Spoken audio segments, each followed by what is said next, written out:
Diálogo en Panamericana. Una producción del Departamento Periodístico de Panamericana en su mejor estilo.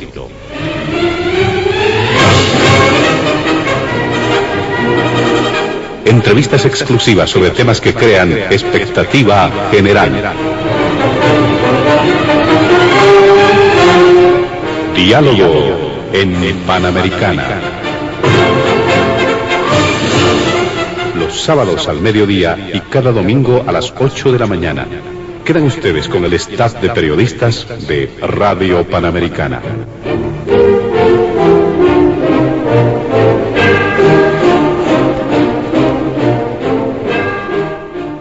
Señoras y señores, amigos, amigas en todo el país, bienvenidos al programa de Diálogo en Panamericana esta semana.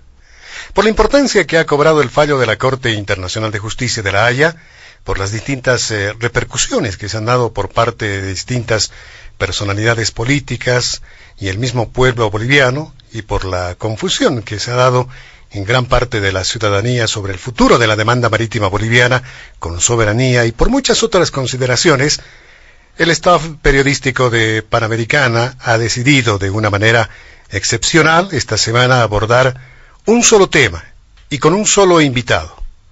Hablamos del doctor Eduardo Rodríguez Belcé, exmandatario, agente y embajador de Bolivia ante los Países Bajos, con quien vamos a entablar en los siguientes minutos un diálogo con todo lo que ha significado el proceso de Bolivia contra Chile ante la Corte Internacional de Justicia de La Haya. Abordaremos diversos tópicos que tienen que ver con los antecedentes, alegatos, ponencias, consultas que serán aclaradas por nuestro invitado. Como es de conocimiento público, el fallo de la Corte Internacional de Justicia, dictado el 1 de octubre, eximió a Chile de la obligación de negociar con Bolivia una salida soberana al mar, por 12 votos contra 3 de los jueces que integran ese Tribunal de Naciones Unidas. A nombre de mi compañera de trabajo, Leticia Benavente, y quien les habla, Oscar Cruz, les damos la bienvenida al programa de esta semana. Leticia. Oscar, buenas tardes amigos, bienvenidos. Qué grato acompañarles en esta entrega de Diálogo en Panamericana. Además, Oscar, abordando un tema de gran relevancia para nuestro país, la causa marítima, y qué mejor forma de hacerlo que con el doctor Rodríguez Belcé, interiorizado por supuesto con este tema, ahora que se ha conocido el fallo de la Corte Internacional de Justicia, además de revisar algunos antecedentes, la cronología que ha derivado en la sentencia, es necesario tener en cuenta las perspectivas que se vislumbran a continuación. Muchas gracias, doctor Eduardo Rodríguez Belcé. Gracias por estar en los estudios de Panamericana y en el programa Diálogo en Panamericana. Son temas muy importantes que van a ser abordados en los siguientes minutos. Dentro de los antecedentes, doctor Rodríguez Belcé, que se tienen en torno a la demanda marítima, usted fue invitado por el presidente Evo Morales para que represente a nuestro país en la demanda marítima contra Chile en la Corte Internacional de Justicia. Es ahí donde empieza su participación. Me imagino que hay otros elementos más que usted nos va a detallar en los siguientes minutos. Bienvenido, doctor Rodríguez Belcé, a Diálogo en Panamericana. Buenos días y buenas tardes. Gracias, Oscar, gracias, Leticia, por permitirme participar en este programa Diálogo en Panamericana, que es tan seguido por todo el país, y para mí es muy grato poder participar en él y compartir en un diálogo abierto y ampliar la información que tenemos sobre este asunto tan importante para nosotros los bolivianos. Ingresando al tema, hay que recordar que la administración del presidente Morales fue la que tomó la decisión de encaminar esta acción judicial que se planteó ante la Corte Internacional de Justicia, pero tal vez considero conveniente, antes de ingresar al tema del proceso mismo, referirme a unos antecedentes inmediatamente anteriores y que dieron pie a que como política exterior se defina este curso de acción judicial. Y tal vez empezar por, si me permiten, incluso mi propia gestión como presidente del Estado. En el 2005, hasta 22 de enero del 2006, cuando me tocó transferir el mando al presidente Morales. Y este tema ya entró en en una agenda mucho más activa durante mi gobierno. Yo quiero recordar que las relaciones por entonces con Chile, no diplomáticas sino de relacionamiento, habían estado muy deterioradas por algunos intercambios muy ásperos que tuvo el presidente Lagos con el entonces presidente Mesa. Cuando yo llegué al gobierno, tomé una decisión de reencauzar y recuperar un nivel de diálogo con Chile, porque personalmente como presidente estimaba que, siendo uno de nuestros vecinos, uno de los vecinos más importantes de los 5 que tenemos, era fundamental recomponer una relación.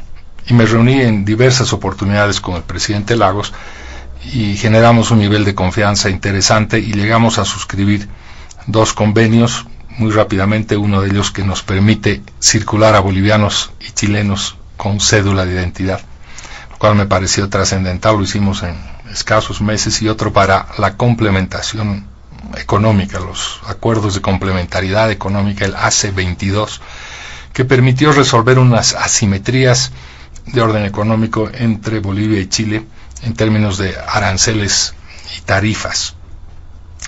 Y se sentó las bases de un diálogo más fecundo entre la administración gubernamental de Bolivia y la chilena, indistintamente de qué presidente se tratara. Este era un tema reconocido como un problema entre estados. Sobrevino la elección, el presidente Morales tomó la posta y avanzó en una agenda de confianza con la presidenta Michelle Bachelet, y se trazó una agenda de 13 puntos. Uno de esos puntos, el punto 6, estaba referido explícitamente al tema marítimo. Y se sucedieron varias reuniones, no voy a entrar en un detalle muy específico de fechas, en las que se produjeron hechos fundamentales, como por ejemplo las visitas, primera vez en muchos años, décadas, de un canciller chileno a Bolivia, reuniones entre cancilleres, incluso entre presidentes. Recordar que fue el presidente Piñera entonces quien se reunió con el presidente Morales y llegaron a avanzar en el tema marítimo, todavía con reservas sobre lo que hubiera significado un arreglo definitivo, pero llegó un punto en el que la administración de Chile vino a dilatar la sucesión de reuniones. Fue el punto en el que el presidente pidió que Chile haga un planteamiento concreto sobre estas negociaciones o estas propuestas que se estaban intercambiando, y ese punto fue el preámbulo de una negativa de Chile, que dijo que no había tema pendiente y que todo se había zanjado por el Tratado de 1904, y eso precipitó una decisión del presidente Morales, el año 2011, para avanzar en una otra estrategia.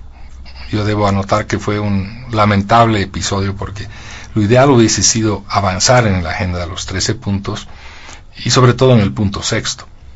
Y en el resto de los puntos también hay que lamentarlo, porque insisto, somos países vecinos con un espectro muy grande de temas hídricos, fronterizos, comerciales, culturales, etc. Pero este desacuerdo, esta desaveniencia en el intercambio dirigido a encontrar propuestas y discutir sobre ellas de manera concreta, llevó al presidente a anunciar la presentación de la demanda, que se hizo el año 2013, en abril. Y en la etapa anterior, hay que recordar que fue la administración del presidente Morales, el canciller David Choquehuanca, quienes trabajaron en la creación de una dirección de reivindicación marítima. Su primer director fue Rubén Saavedra, que estuvo de ministro de Defensa y embajador ante el UNASUR mucho tiempo. Luego fue sucedido por Juan Lanchipa. Pero esta dirección, junto a la Cancillería y otras unidades del gobierno, trabajaron en la preparación de la demanda. Entiendo que se sucedieron una serie de reuniones, no solamente en Bolivia, sino en el extranjero, donde se fueron configurando los equipos de asesores internacionales. Se reclutaron a los que en realidad acabaron siendo nuestros abogados. Posiblemente se oyeron otros criterios, se descartaron otros, y se fue concretando un equipo y se fue trabajando en un proyecto de demanda. Yo me sumo a este equipo cuando se produce mi designación el año 2013, como agente y para hacer funcional mi capacidad de agente como embajador en los Países Bajos. Doctor, ¿es invitado por el presidente personalmente? Sí, en realidad debo agregar que estas tareas de elaboración, de preparación, tuvieron un ingrediente a mi juicio muy importante.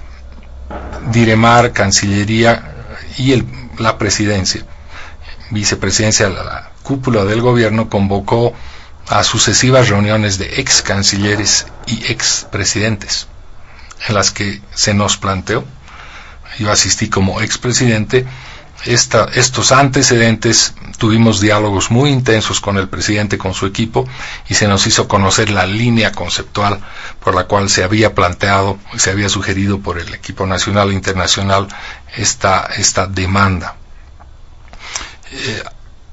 En medio de esas reuniones yo me reuní con el presidente, que me hizo una proposición para hacerme cargo de ser agente y embajador, y yo la acepté y me sentí honrado por esa invitación, de manera que me incorporé al equipo. Yo asistí todavía a una primera reunión en Europa para afinar el texto que iba a ser presentado, y así fue. Entonces ese es el origen inmediato o preliminar a la preparación de esta causa, que ciertamente requirió muchas horas y mucho esfuerzo por diversas personalidades antes de que yo me incorpore, pero tuvo también, e insisto en ello, la virtud de haber sido consultada, si se quiere, políticamente a ex cancilleres, ex dignatarios e incluso académicos del ámbito nacional. Doctor Rodríguez Belcé, ¿usted se tomó un tiempo para aceptar esta invitación? ¿Consultó con la familia? Tomé unos días, pero no muchos, y le hice conocer mi disposición al presidente de aceptar. Entre otros los antecedentes, doctor Rodríguez Belcé, ¿qué ha sido lo más difícil al momento de la iniciación, de preparar toda la documentación, todos los alegatos, al momento de la iniciación misma del proceso? ¿Qué ha sido difícil en ese momento, doctor Rodríguez Belcé? Bueno, he dado una breve relación de la etapa anterior a la presentación de la demanda. Pero una vez que el Estado había decidido presentarla, se habían preparado una serie de documentos bajo la guía de nuestros asesores internacionales que son imprescindibles en cualquier demanda de este nivel, y tienen que ver con la preparación de la prueba que se va a acompañar en dos oportunidades inicialmente. En la primera es un nivel mínimo de documentación que acompaña a la demanda, que es relativamente breve, tenía 8 o 10 páginas, no más, y tenía referencias documentales a determinados hechos históricos significativos. Entonces esa fue la primera preparación, que consistía en identificar las fuentes de origen de esos documentos, la mayor parte de ellos en los archivos de la Cancillería, otros relativos a antecedentes doctrinales, citando las fuentes con el mayor rigor posible, u otras tenían que ver con documentos de organismos multilaterales, por ejemplo, archivos de la Organización de Estados Americanos o de las Naciones Unidas. Había que elaborarlos en términos de su fidelidad, de su traducción al inglés. Bolivia optó por el idioma inglés para presentar sus documentos. Hay que recordar que la Corte tiene 2 idiomas oficiales, el inglés y el francés. Bolivia optó por presentar sus documentos en inglés, y así también lo hizo Chile. Entonces la actividad preparatoria consistió no solamente en la preparación del proyecto de borrador de demanda, sino también en las pruebas que en esa primera etapa se iban a acompañar. Debo destacar que Diremar entonces sostuvo reuniones con una unidad que se creó también a nivel del Estado, del Poder Ejecutivo, que es el Consejo de Reivindicación Marítima, en el que participan el presidente, el vicepresidente, los ministros, el Procurador General del Estado, el Ministerio hoy de Justicia y Transparencia, el Ministerio de Defensa, el Ministro de Gobierno. Es un conjunto de ministros que acompañaba las decisiones políticas en materia de la causa marítima con Diremar y en una serie de reuniones. O sea, habían varios niveles de revisión, si se quiere, o de orden consultivo por el cual pasaba la preparación de esta demanda. Es más, cuando yo empecé tareas, hubo incluso una reunión de este consejo que dio su visto bueno formal y documentado del alcance de la demanda. Luego, con esa rigurosidad en la preparación formal de los documentos, vino la etapa de viajar a Europa, tener una serie de reuniones todavía preliminares de afinar, si se quiere, el texto. En ellas yo ya participé, antes de llegar a La Haya y presentarla con el canciller a la Corte Internacional de Justicia. Ahora es necesario recordar que desde el inicio se tuvo mucha confianza en el equipo jurídico, tanto nacional e internacional, como usted decía, un equipo que preparaba los aspectos técnicos y otro que se encargaba del área jurídica. ¿Cómo fue la selección de estas figuras tan importantes, muchas de ellas que ganaron además la simpatía, tuvieron empatía con nuestra población y generaron confianza, por lo menos en la elaboración de estos alegatos? Como anoté hace un momento, el equipo inicial fue identificado y comprometido por una gestión de Diremar y Cancillería anterior a mi llegada, aunque después se sumaron otros dos asesores que venían también bajo la recomendación de uno de ellos, el profesor Antonio Ramiro Brotons, el profesor Bogan Law, el profesor Matías Fortó, la profesora Monique Chemelier-Gendreau. Fueron los iniciales. Luego, por recomendación del profesor Lowe, se sumaron Amy Sanders y Payama Caban.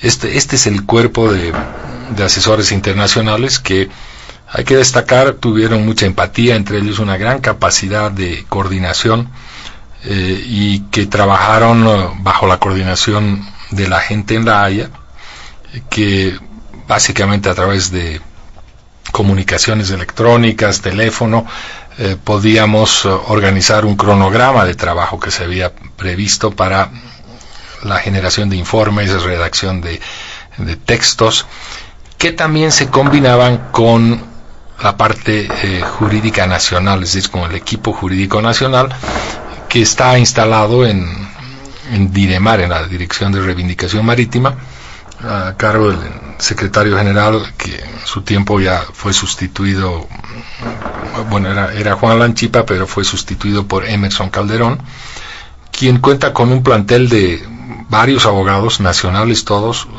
gente muy capaz, y yo debo destacar que hizo un trabajo de correspondencia en los requerimientos de la preparación de la prueba documental e incluso en consultas de razonamientos teóricos jurídicos con los expertos internacionales, y fue complementándose un trabajo.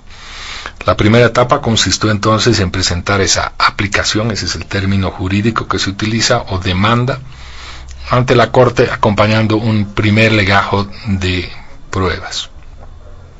¿No? Esa fue la primera etapa. Ahora, doctor Rodríguez Belcé, en torno a los juristas internacionales que formaron parte del equipo de defensa de nuestro país, ¿por qué se elige este equipo jurídico internacional, doctor Rodríguez Belcé? ¿Se tenía antecedentes de su trabajo en otros procesos similares al nuestro? Sí, absolutamente. Todos los asesores bolivianos han tenido experiencia en procesos judiciales, y en varios de ellos muy importantes. Ninguno de ellos es una persona improvisada, ni con credenciales bajo sospecha. Yo debo destacar que hemos contado con un equipo profesional del más alto nivel. Con todos ellos tienen obras publicadas, la mayor parte de ellos importantísimos textos, y son profesores universitarios. Es más, generalmente no se los llama doctores ni abogados, los llama profesores. En realidad hay que destacar que en la comunidad internacional que litiga ante la Corte Internacional de Justicia, se comenta, y creo yo lo he comprobado ahora, que son un escaso número de abogados que son los que generalmente actúan ante esa corte.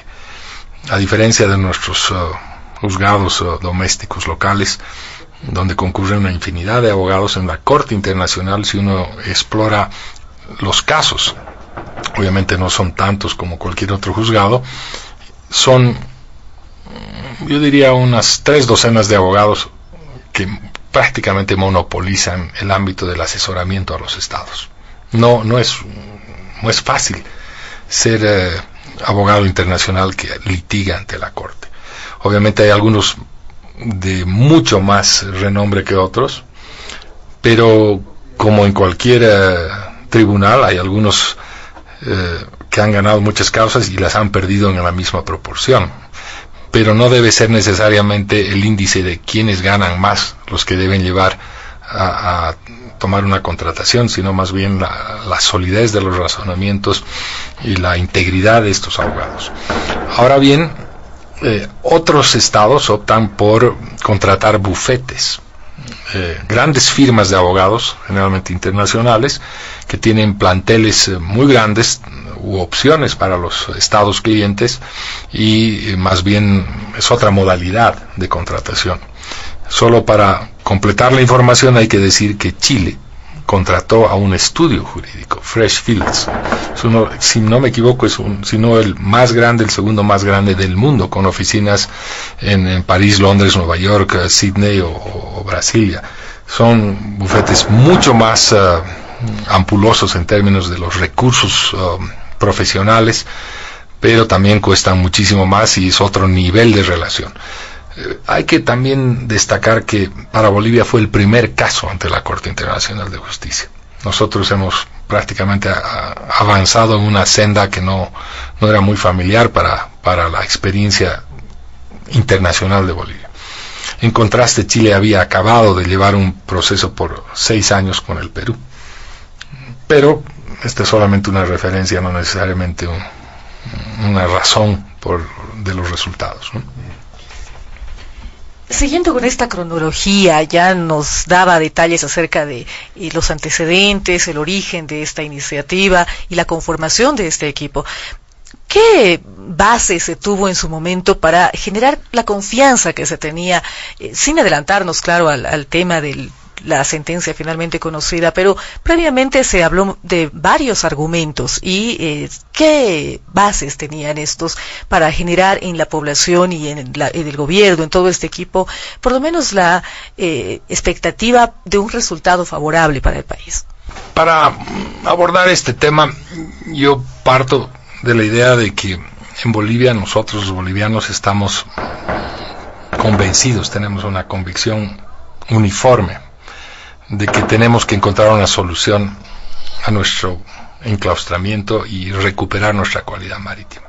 Eso no hay duda sobre esta primera premisa. Y Bolivia, a lo largo de más de un siglo, ha venido intentando diversas fórmulas. Hemos ensayado con el propio Chile intercambio de territorios, negociaciones fallidas, protocolos,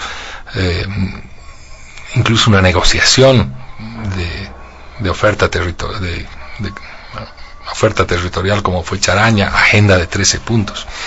En otras palabras, la base es la convicción de que hay que hacer algo, que intentamos muchas veces y a través de diversas gestiones de gobierno, aproximaciones que resultaron fallidas. Esta vez, con este antecedente que ya me referí hace un momento, la administración del presidente Morales encontró una veta de orden jurídico con camino judicial que fue puesta a consideración de este equipo y que se forjó como una opción. Es decir, esta necesidad de encontrar una vía, encontró un planteamiento que tenía como base no la impugnación del Tratado de 1904. Y en esto es bueno significar por qué. Porque si uno recurre o demanda o decide denunciar el tratado, tiene que ir por las vías que el mismo tratado ha señalado que son las competentes, que es la vía arbitral. Y la vía arbitral no es la que le compete a la Corte Internacional de Justicia. La Corte Internacional de Justicia es un tribunal creado hace aproximadamente 70 años en la posguerra, cuya competencia se abre para los países latinoamericanos a través del Pacto de Bogotá. Y una de las limitaciones o condiciones que uno acepta cuando suscribe el Pacto de Bogotá es que ese tribunal oirá los asuntos por hechos posteriores a su creación. El Tratado de 1904 es anterior al año 48, indudablemente.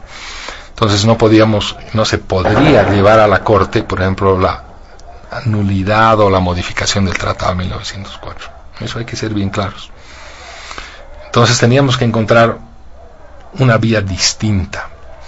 Y los estudiosos del derecho internacional y los precedentes de la Corte orientaron esta base conceptual, que básicamente son estos temas, 8 temas que la Corte ha analizado uno a uno, y que eran el conjunto de razonamientos o argumentos por los cuales Bolivia decidió plantear que había una obligación de Chile de convertir este rosario de compromisos y esta voluntad política de encontrar una solución, convertir eso en una obligación. La Corte también había dado algunas señales de precedentes jurisprudenciales muy claros en los que cuando se planteaba, algún Estado planteaba que ciertas conductas o ciertas declaraciones emitidas por ciertas autoridades podían ser reclamadas después por el Estado interesado. Entonces se configuró un razonamiento jurídico fundado en lo que se llama el derecho blando. No hay en derecho internacional un derecho positivo codificado comprensivo para todas las relaciones internacionales. Sí hay algún derecho positivo que se traduce en convenios, tratados que obligan a los estados que los ratifican, pero también es la propia Corte, la propia creación de la Corte, el estatuto de la Corte, que señala cuáles son las fuentes del derecho internacional. No es solamente un derecho positivo el que rige esas relaciones, sino los tratados, los convenios, derecho positivo, muy clarito, pero también los precedentes de la misma Corte, la doctrina, las opiniones de juristas y la práctica. De manera que Bolivia apeló en lo posible a aquellas fuentes del derecho internacional que podían respaldar este razonamiento, es decir, fueron esas fuentes las que inspiraron a Bolivia, a sus abogados, a encontrar una veta judicial. Por ejemplo, hay el tema de la teoría de los actos unilaterales. Esta es una antigua, más bien no muy antigua, teoría que define que los estados que comprometen ciertas políticas, ciertas decisiones a través de autoridades legítimamente que representan legítimamente más bien al Estado, llámese presidente, ministros de Relaciones Exteriores o embajadores, y comprometen determinada actitud, pueden ser actos que generan obligaciones vinculantes, exigibles. ¿No? Hay el famoso caso de los ensayos nucleares, por ejemplo, cuando los países afectados por estos ensayos en el sudeste del Pacífico reclamaron a Francia que por favor cesen. Entonces el presidente francés en su tiempo dijo, sí, vamos a suspender, no vamos a hacer más ensayos nucleares, pero no lo hizo. Entonces fueron a la Corte y la Corte encontró, por ejemplo, que una declaración unilateral del presidente francés constituía un acto exigible por los países afectados. O cuando, por ejemplo, en un conflicto que hubo en los países nórdicos, un canciller admitió que determinado problema limítrofe estaba reconocido por su Estado, fue utilizado por el otro. Y así hay una sucesión de jurisprudencia, que no mucha, hay que admitirlo, que refleja que los actos unilaterales de ciertos estados, cuando reúnen ciertas características, generan una obligación. Y nosotros en nuestra demanda asumimos que habían actos unilaterales por parte de Chile que reflejaban que Chile estaba comprometido en reconocer la diferencia y encontrar una solución. Esa, por ejemplo, es una fuente del derecho internacional que en su tiempo, estos a fines de los 80, principios de los 90, generó los lineamientos muy específicos, incluso fue aprobado hasta cierto nivel en la Comisión de Derecho Internacional de las Naciones Unidas, pero no llegó al nivel de tratado. Pero aún así es una fuente del derecho que ha sido empleada por la Corte. La teoría de los compromisos que puedan convertirse o ser entendidos como acuerdos también tiene una extensa jurisprudencia. La Corte ha analizado y ha contrastado con algunas de ellas, y Bolivia ha hecho lo propio. El estoppel es otra de las figuras que ha empleado Bolivia. Es tal vez algo ajena a nuestro derecho, pero equivalente a esta idea de los actos propios de los sujetos, que comprometen ciertas ventajas o ciertos valores en favor de otra parte, y cuando deciden no cumplirlos le generan un daño. Bolivia entendió en su tiempo que Chile le había prometido soluciones una vez que resuelva el problema con el Perú en materia de las provincias de Tacna y Arica. Y cuando eso lo resolvieron entre Perú y Chile, Chile se desentendió y generó una dificultad a Bolivia. Ahí se aplicaba razonablemente una figura del estoppel. O las legítimas expectativas, o la aquiescencia. En suma, Bolivia generó un conjunto de razonamientos legales fundados en precedentes, en razonamientos, en algunos casos invocando derecho positivo también, la Convención de Viena y otros sobre relaciones diplomáticas, sobre tratados, etcétera, que procuraban mostrar a la Corte, convencer a la Corte de que Chile primero admitió el problema, lo reconoció. Recordemos ese hecho. Se daba en la iniciación del proceso, ¿verdad? Acudía a Chile, Bolivia, y ante este centenario reclamo boliviano de lograr que la Corte Internacional de Justicia se da ese primer paso, que reconozca a la Corte Internacional de Justicia esa competencia para llevar adelante el proceso. Este fue un paso importante, doctor, en la iniciación de la demanda boliviana. Así es, retomamos la cronología. Una vez presentada, al poco tiempo, a los 3 meses, Chile, en lugar de responderla, y conforme al reglamento en todo su derecho, objeta la competencia de la Corte. Interpone lo que se denomina una objeción preliminar, por la cual Chile le plantea a la Corte que esa Corte no tenía competencia, no tenía jurisdicción para conocer una causa que según Chile había sido resuelta de manera definitiva por el Tratado de 1904. Entonces se produjo un primer incidente procesal que nos llevó a audiencias orales que han sido seguidas por toda la población, memorias escritas, argumentos de una y otra parte. Hay que destacar siempre que este es un proceso contradictorio, en el cual las partes actúan en igualdad de armas, si se quiere. Y la Corte en septiembre del 2015 resolvió esta objeción preliminar en su forma de dispositiva. Señaló que se rechazaba la objeción y debía continuar la causa. No la acotó, no la limitó, pero en sus consideraciones se establecen hechos muy importantes que hay que destacar. Primero, la Corte partió por el hecho de que el argumento de que la causa habría sido resuelta, la disputa entre Bolivia y Chile sobre la obligación de negociar, no fue resuelta por el Tratado de 1904. Así lo dice de manera explícita. Dice, este asunto no versa sobre el Tratado de 1904. Este es un tema sobre la obligación de negociar. De manera que es un primer hecho que la Corte anota con enorme precisión. Y también al referirse a la controversia, hace una referencia que Bolivia nació a su vida independiente con con territorio marítimo, con una costa, que se produjeron estos conflictos bélicos y que luego se produjo el Tratado de 1904, pero insisto, no resolvió la diferencia, pero también anotó que el objeto de la demanda era definir si concurría o no una obligación de negociar por parte de Chile. Y dijo, se rechaza la objeción preliminar, asumimos competencia y sigue la causa.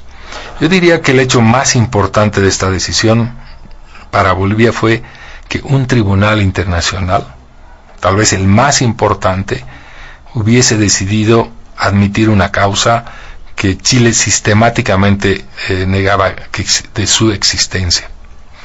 Si uno revisa los antecedentes más inmediatos, anteriores a la causa, a la presentación de la demanda, y luego fue el rechazo de la mera existencia de la controversia. Chile sostiene aquí, esto se acabó por el Tratado de 1904, el resto no hay más.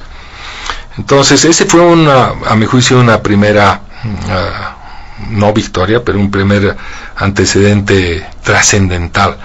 Además, anotar que Chile siempre había despreciado el multilateralismo en el tratamiento de esta controversia. Al definir la Corte que esto se oye por esta Corte y se resuelve, se liquidaba esta tradicional postura chilena de que aquí no hay sino un tema bilateral, y en lo bilateral ya está resuelto. De manera que esa fue un primer muy buen antecedente que colocó además el conflicto a nivel del conocimiento de la comunidad internacional. Doctor Rodríguez Belcé, antes de entrar al tema específico de todo lo que ha significado la demanda, le hago una consulta. ¿Fue un acierto iniciar esta demanda por parte del presidente Morales? ¿Usted comparte esa decisión? ¿Qué hubiese pasado si usted era mandatario el año 2013? ¿Lo hubiese hecho igual, doctor Belcé, Rodríguez Belcé? Yo creo que sí.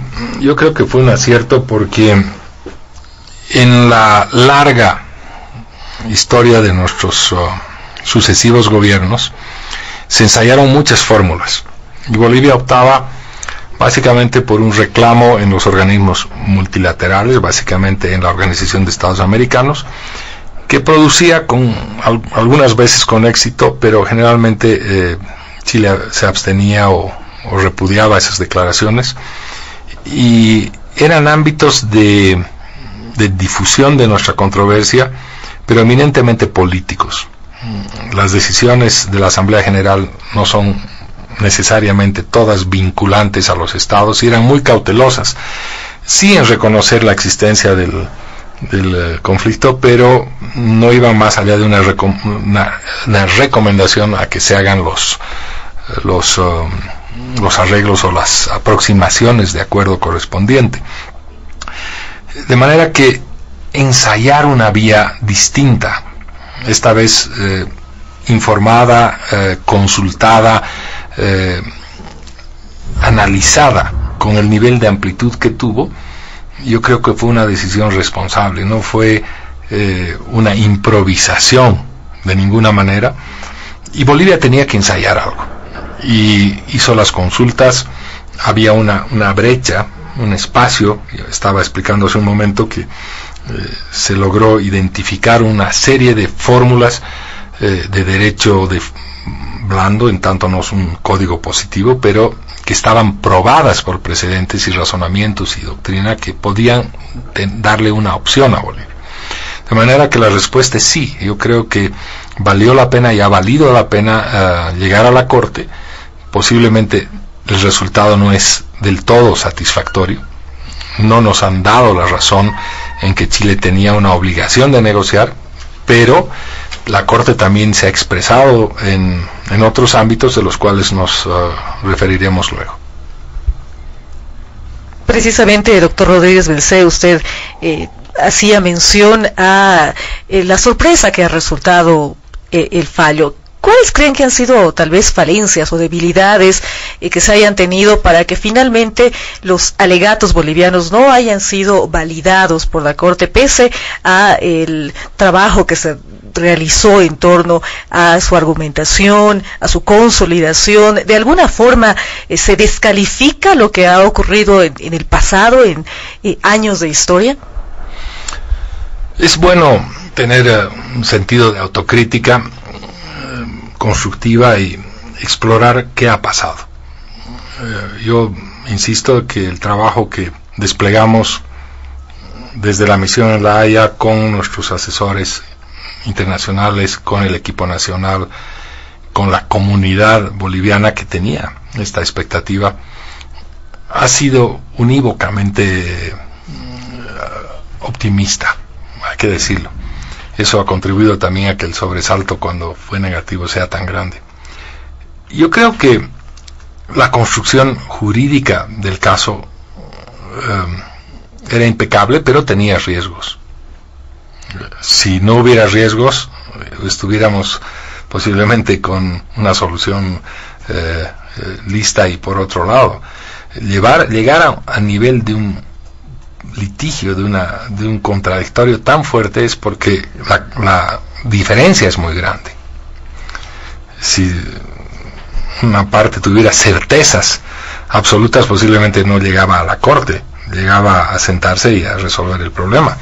No llega ante una corte porque hay diferencias muy profundas y hace lo posible por convencer a ese tribunal de que sus argumentos son sanos y son razonables y pueden llevar a una decisión.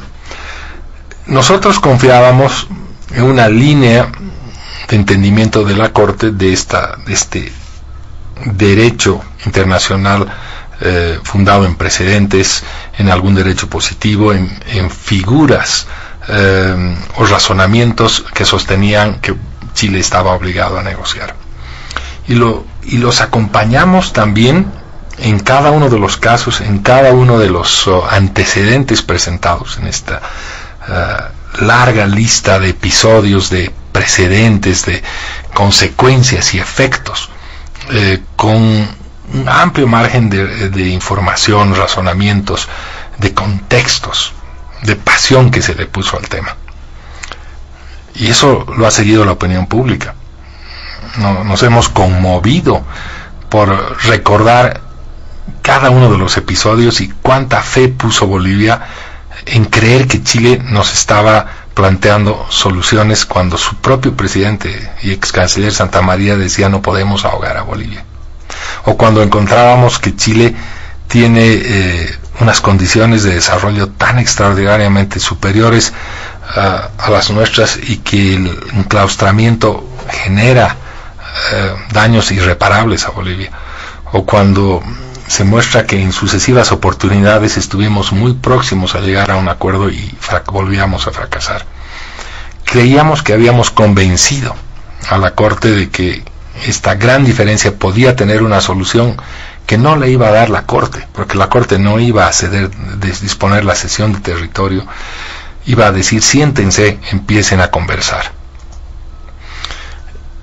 Lamentablemente la Corte, cuando analiza cada uno de estos argumentos en esas 8 figuras, hace una abstracción absoluta del contexto histórico, sociológico o económico y todo aquello que Bolivia había acompañado, no solamente en su argumentación escrita, histórica, documental, y que Chile había refutado de la misma manera, y hace una especie de reduccionismo y disecta las figuras, las contrasta con sus requisitos mínimos esenciales y encuentra de que no son suficientes.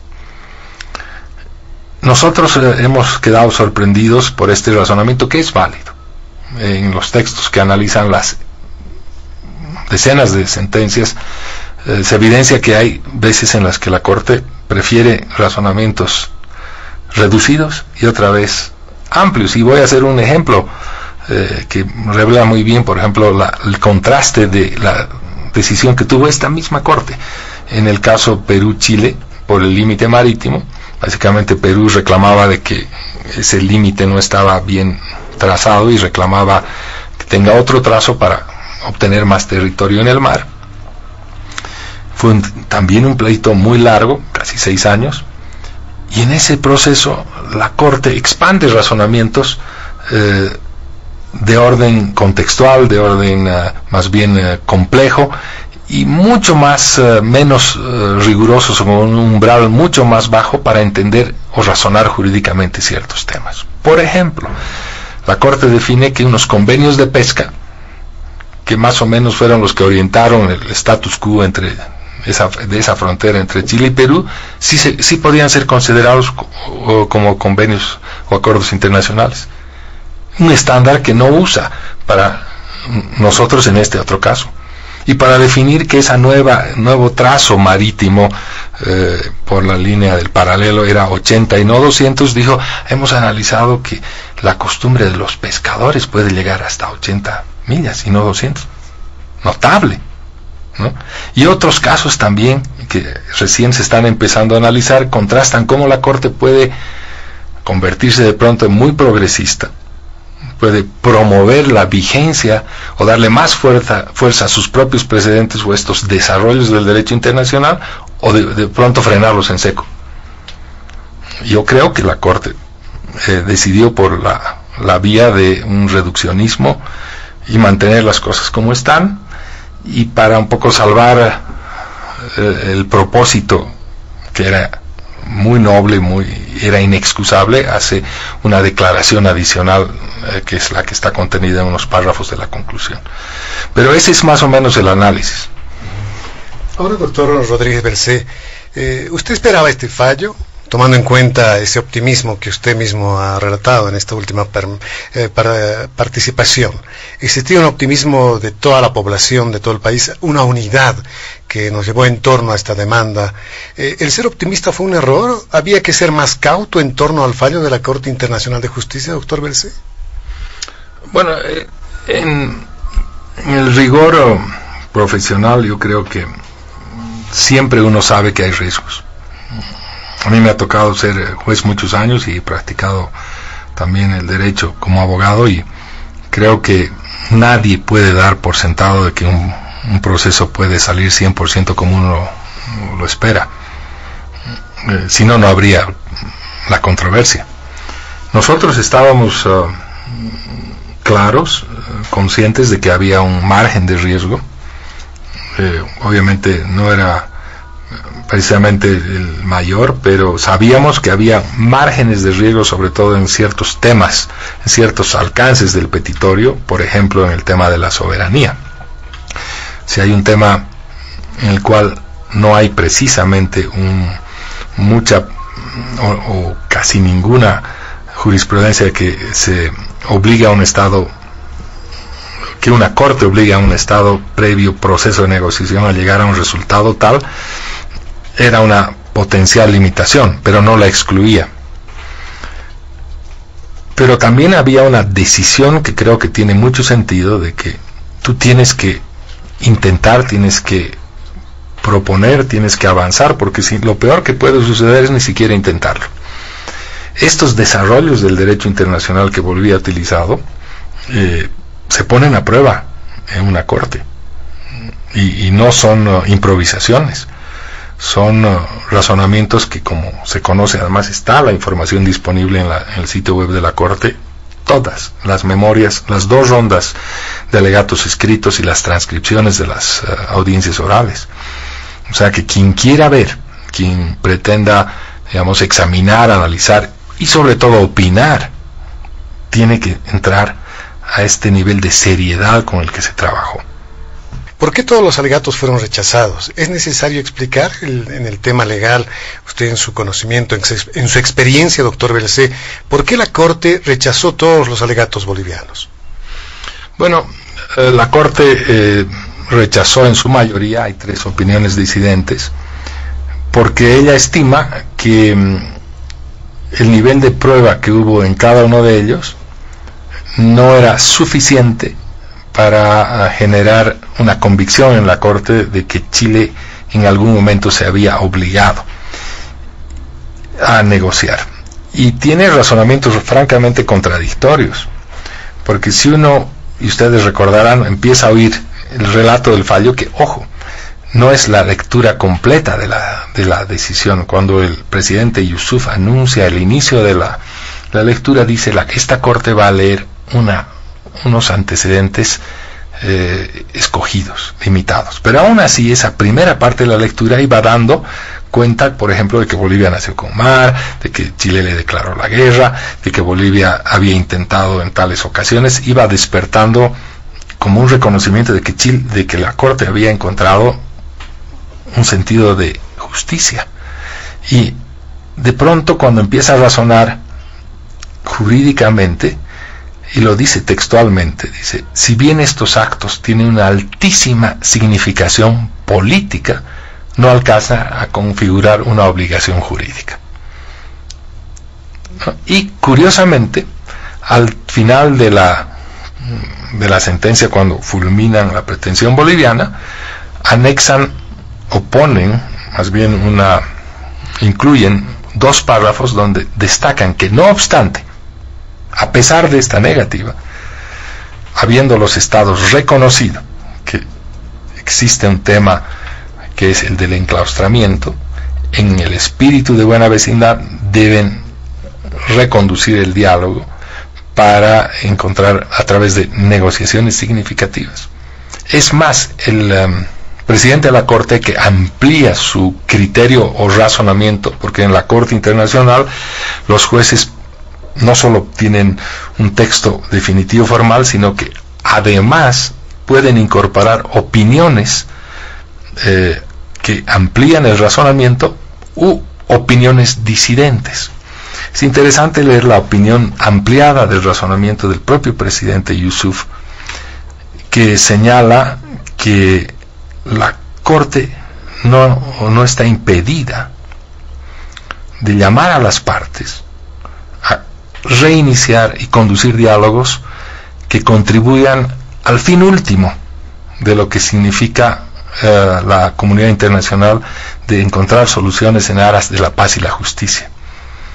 Y dice, este es el propósito del párrafo 176, y encontrar soluciones que superen el efecto meramente jurídico, ¿no? Lo dice, más allá de los efectos eminentemente jurídicos.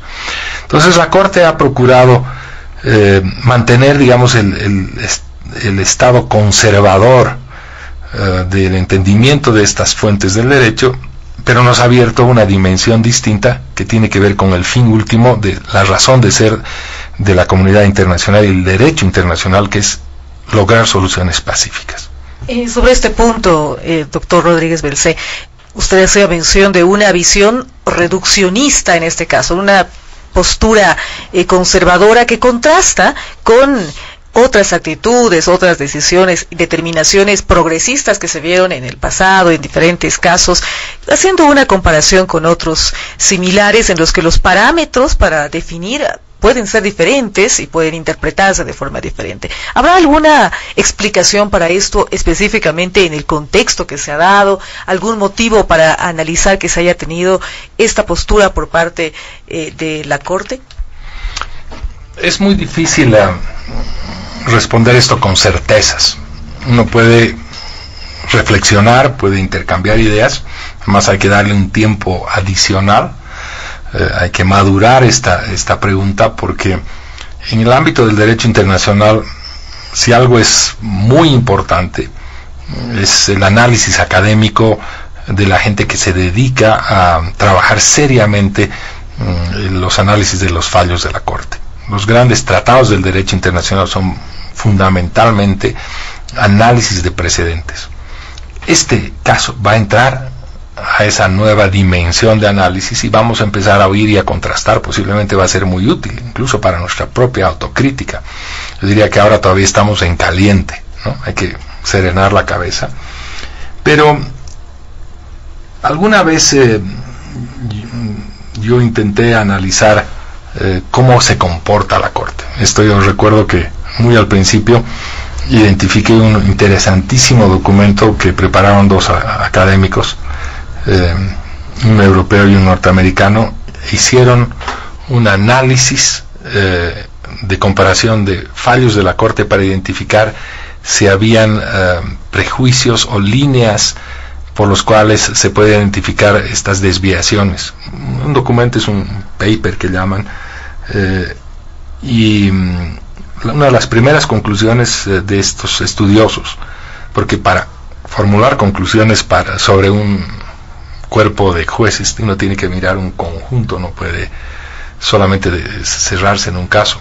Decían que primero es prácticamente imposible de que haya corrupción ni inclinación de ningún juez a dádiva o actuación alguna que pueda comprometer su integridad. No ha habido en ningún caso en los años de la Corte una denuncia por ejemplo, de corrupción, de ninguna manera. Tampoco estos estudiosos de un número importante de casos cree que la Corte esté influenciada por una potencia destacada.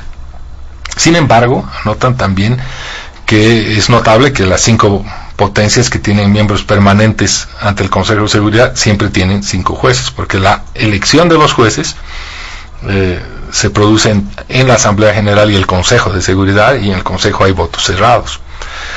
Aunque hay que destacar que este año, o más bien este año se quebró esa costumbre, porque el juez del Reino Unido perdió ante un juez de distinta nacionalidad.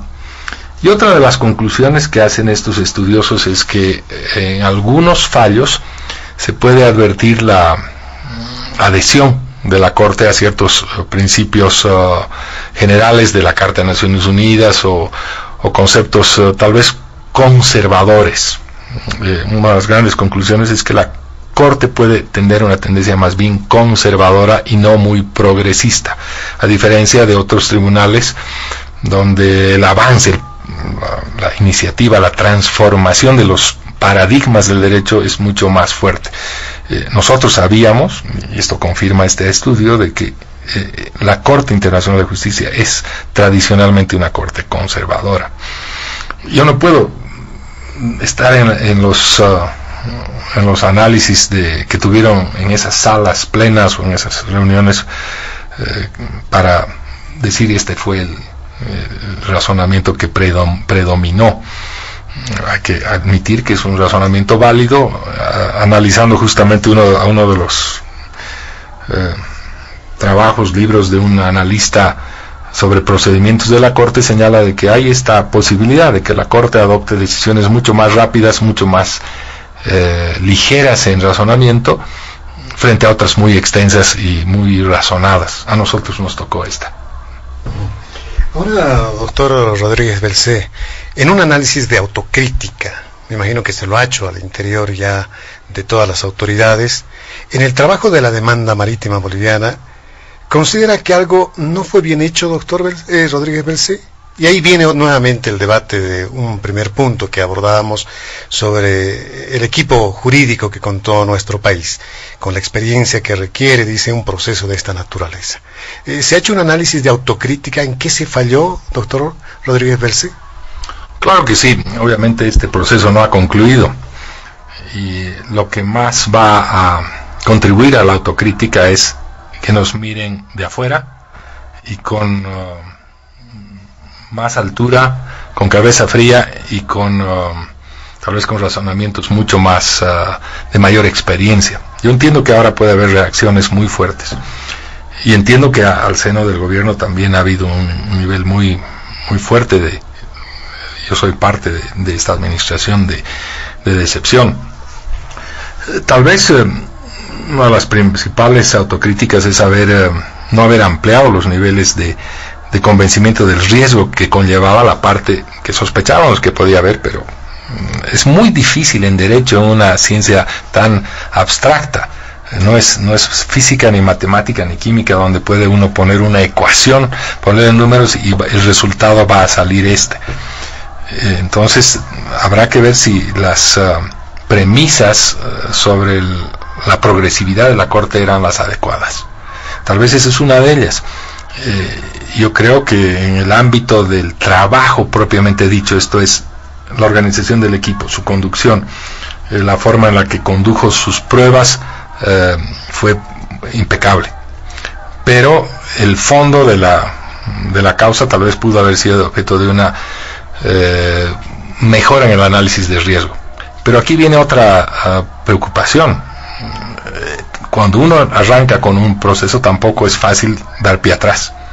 Interesante lo que usted nos decía, sin duda, y ahora ya ingresando a esta etapa post-fallo, también hay un trabajo que se hace a corto plazo y a mediano y a largo plazo.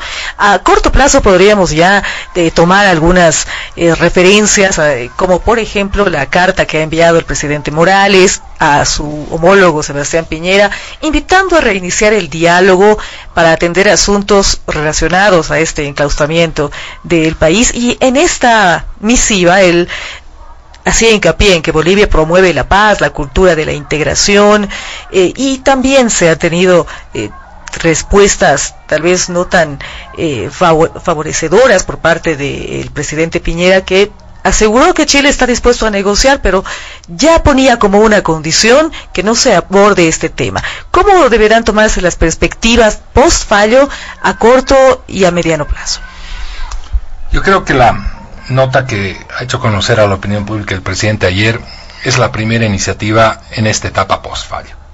El presidente Morales se ha dirigido al presidente Piñera y le ha planteado que Bolivia es respetuosa de la decisión, lo cual es un indicador muy importante. Bolivia respeta el sistema, es un país, como se anota, que en su constitución se califica como un país que promueve la paz para la integración de los pueblos. También anota que como parte del sistema de Naciones Unidas se adhiere a esta vocación de solucionar conflictos en paz. Son dos bases fundamentales para decirle al presidente Piñera que respetamos el fallo. Estas son las bases de nuestra política exterior y de nuestra convicción como Estado pacifista en promover la integración, y le decimos, mire, el fallo también incorpora esta dimensión, y entiendo que parte de la nota incorpora textualmente esta invocación que hace la Corte, que dice hay un tema pendiente, o por lo menos han sido reconocidos, es el texto, lo tengo aquí, lo podemos ver, pueden conducirse en aras de buena vecindad con negociaciones significativas. Bolivia no podía encarpetar ni olvidarse del asunto y decir hemos sido derrotados aquí, nunca más, y yo creo que es una decisión acertada de decirle muy bien, vamos al diálogo, resolvamos todo lo que tenemos pendiente. Tenemos temas de amplio espectro en nuestra relación de vecindad, y también sigamos tocando este tema, y lo invitamos. Yo he sido consultado por medios chilenos hace pocas horas sobre este tema, entonces un poco voy a aprovechar a Panamericana para comentar que me dicen, ¿y por qué piden ahora esto? Porque es la propia Corte que está invitando a las partes a seguir dialogando. Y si se lee el razonamiento ampliado del presidente, que forma parte de la sentencia, se hace una extraordinaria invocación a los estados. Dice, no es inapropiado para los estados, es más, deben hacerlo. Entonces nosotros estamos tomando en serio el fallo. Y creo que Bolivia y Chile no pueden seguir viviendo de espaldas y confrontados. Y no me voy a referir a las respuestas que precipitadamente se han dado por el presidente Piñera, calificando de absurda primero porque yo prefiero creer que es una anécdota o un escenario que no hay que tomar en cuenta, porque hay que leer la respuesta. La carta del presidente Morales es seria, es respetuosa, corresponde.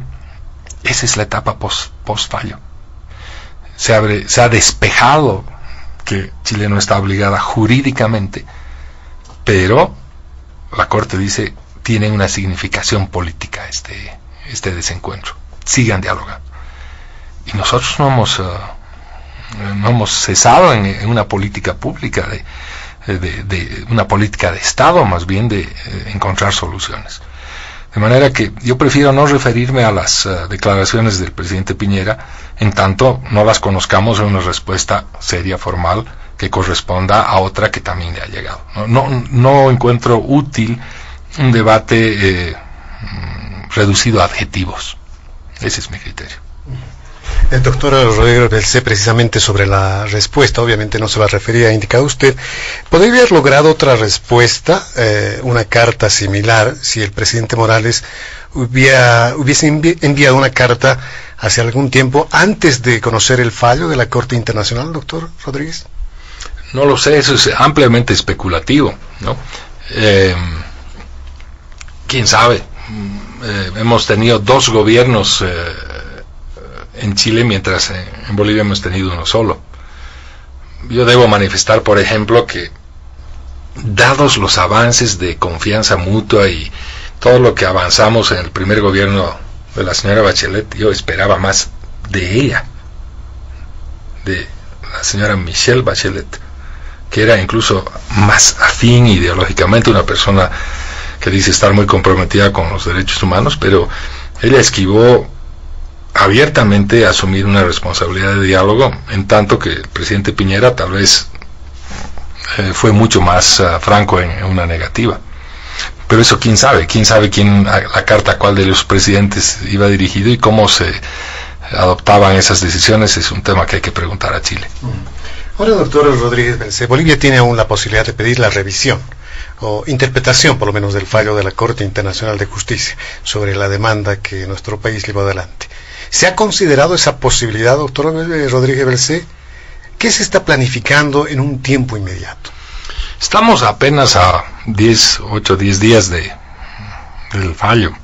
Es prematuro primero responder así directamente. Yo creo que lo que corresponde es avanzar en los análisis, en conocer estas apreciaciones, incluso de nuestros propios profesores que están trabajando en informes. Los vamos a conocer, nos vamos a reunir. Por el momento no hay ninguna indicación para señalar afirmativamente que sí que vamos a ir a una revisión o a una interpretación. Sobre ese punto, justamente, en los últimos días tenía usted la razón, doctor Rodríguez Belcé, que tal vez por esa sorpresa negativa, descontento en general, se tomó como apresurada esta interpretación de lo que había dicho el presidente en una entrevista con un medio de comunicación, haciendo alusión a esta posibilidad de pedir una revisión. Pero existe esta figura, más allá de que se la vaya o no a solicitar, existe la posibilidad de que se pueda tener una aclaración, una interpretación que se pueda pedir para tener mejor claridad en este punto, esclarecer tal vez algunas dudas. Sí existe, el reglamento y el estatuto de la Corte prevén dos figuras. Una es la interpretación, cuando uno de los estados o ambos entienden que hay una parte, una porción o una decisión de la Corte que no tiene la inteligencia o la claridad suficiente y se puede pedir. Obviamente eso tiene que estar muy bien fundamentado. O una revisión es cuando el Estado que ha sido parte encuentra una prueba o una evidencia que debe llevar a la Corte a revisar una determinada decisión. Eso es básicamente asociado a un nuevo elemento que no fue considerado. Existen las dos figuras, pero insisto, hay que ser responsables. Uno no puede lanzar o afirmar que lo va a hacer la próxima semana. Eso tomará un tiempo. Antes de tocar otros elementos, doctor Rodríguez, si bien acudiendo ante la Corte Internacional de Justicia se buscaba lograr con Chile un diálogo verdadero y viable, eso es lo que se pedía, ¿verdad? ¿Cuál será ahora la estrategia, por lo menos una estrategia que usted vaya a sugerir, doctor Rodríguez Belcé, en lo que se ha llamado también, y lo abordábamos hace algún instante, el famoso post-Haya? Bien, yo creo que el fallo del 1 de octubre marca un antes y un después en nuestra relación con Chile. Y lo más importante es el después. Y es un después en el que hemos despejado, yo diría que favorablemente algunos temas y otros no tanto. Los temas en los que favorablemente nos pueden mostrar un camino interesante son, primero, que la comunidad internacional ha reconocido que hay una controversia, que esta controversia no está cerrada y es la propia Corte Internacional de Justicia que señala que tiene una altísima significación política y que en el marco de lo que es el espíritu de la Carta de las Naciones Unidas, y no obstante el resultado, así dicho textualmente, no obstante el resultado, las partes deben seguir explorando y buscando las condiciones para encontrar una solución a un tema que han reconocido ambas, que es el tema del enclaustramiento, y que en el espíritu de buena vecindad deben lograr negociaciones significativas. Esta declaración, este conjunto de decisiones, una no favorable y otra obviamente interesante, es tal vez el mejor instrumento que tiene Bolivia en el después. En estos casi 140 años hemos logrado algo. No se ha perdido el tiempo. Yo creo que hay un tema altamente significativo y que no creo que Chile repudie nuevamente. Ahora bien, ¿cuáles son los términos de la negociación que yo espero? Francamente creo que es muy importante que Bolivia y Chile empiecen a mirarse las caras. No podemos seguir de espaldas anclados en una tan antigua disputa. Y lo debemos hacer entendiendo de que el tema marítimo es uno de varios asuntos que nos deben ayudar a complementar una negociación mucho más fructífera. ¿No? Tenemos que encontrar que nuestra vocación es de ser buenos vecinos, integrarnos y complementarnos, y eso puede tomar mucho esfuerzo, mucho entendimiento. Y en esto mi mayor preocupación es que bajemos los tonos, la hostilidad, y encontremos el verdadero sentido o más bien vocación de solucionar nuestras diferencias.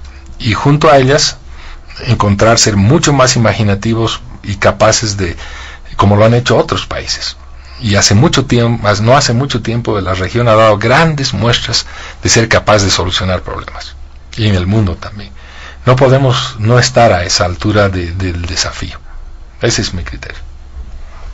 Efectivamente se ha llegado a un punto de inflexión con la lectura del fallo.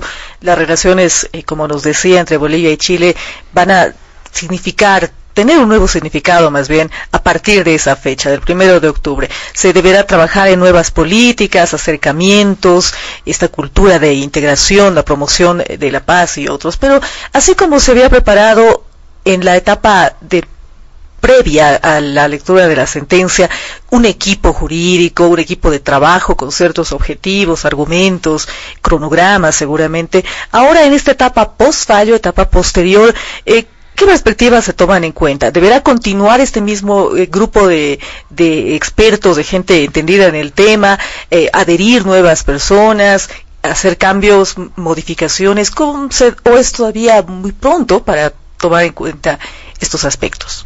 Yo puedo anotar que en el área judicial ante la Corte prácticamente hemos agotado las actuaciones.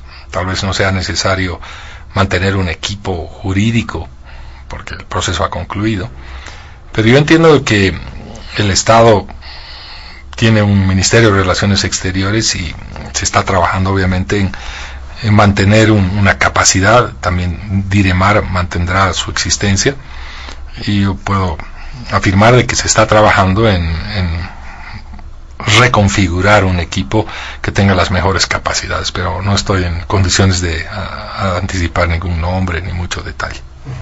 Y en este tema del post-Saya, doctor Rodríguez Belcé, ¿será posible en un futuro sentar a Chile en la mesa de diálogo, tomando en cuenta el pronunciamiento de algunas autoridades chilenas, como el expresidente Eduardo Frei, por ejemplo, quien sugería dialogar con Bolivia cuando tenga otro presidente, por ejemplo? Sí, yo me he referido ya en varias oportunidades a que esta es una declaración inaceptable. Por más expresidente que sea el señor Frei, creo que ha perdido el rumbo del respeto por la independencia y la soberanía de los estados. Tanto Chile como Bolivia tienen presidentes electos democráticamente, y no es correcto que un presidente ponga en duda la legitimidad de quien dirige otro estado, y menos en el espíritu de diálogo y de solución pacífica de controversias.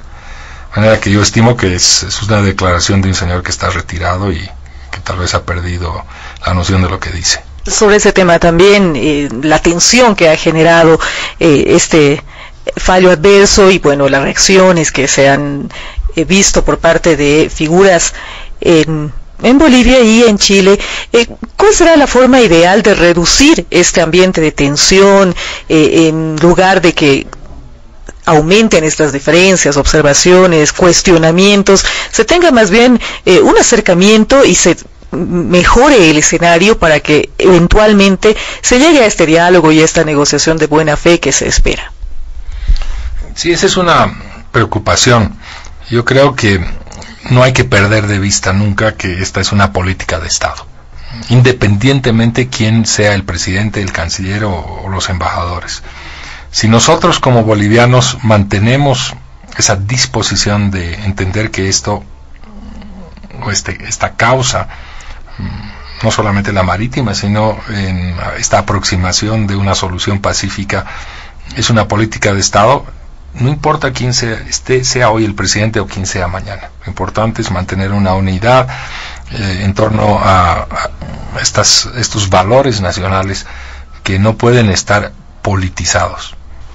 Muy bien, vamos a hacer una pausa, doctor Rodríguez Belcé, porque el equipo de Panamericana salió a las calles de la ciudad de La Paz en busca de conocer algún criterio y además de formularle algunas interrogantes. Y en ese afán también hemos logrado la participación del colectivo ciudadano, también de la sociedad civil, de personalidades del ámbito político también. Doctor Rodríguez Belcé, ¿está dispuesto a responder estas interrogantes de la población, de algunas personalidades, doctor? Por supuesto, va a ser un gusto. Vamos a escuchar la primera. Responda usted, por favor, al país. ¿Bajo qué criterio o qué hipótesis o qué sugerencia del equipo político o jurídico llevaron adelante la demanda respecto a los actos unilaterales y los derechos expectaticios? Toda vez que no se ha tocado con profundidad la cualidad marítima, doctor Rodríguez, me gustaría que explique cuáles son nuestros criterios para haber llevado esta hipótesis de los actos unilaterales, ya que la Corte de la Haya ha manifestado que todos estos documentos que hemos exhibido y hemos adjuntado como prueba no generan ninguna obligación en el derecho internacional. Y bajo ese criterio de la Corte y esa sentencia que nos ha puesto muy triste, pues han desvirtuado esos documentos importantes que durante 100 años hemos ido acumulando.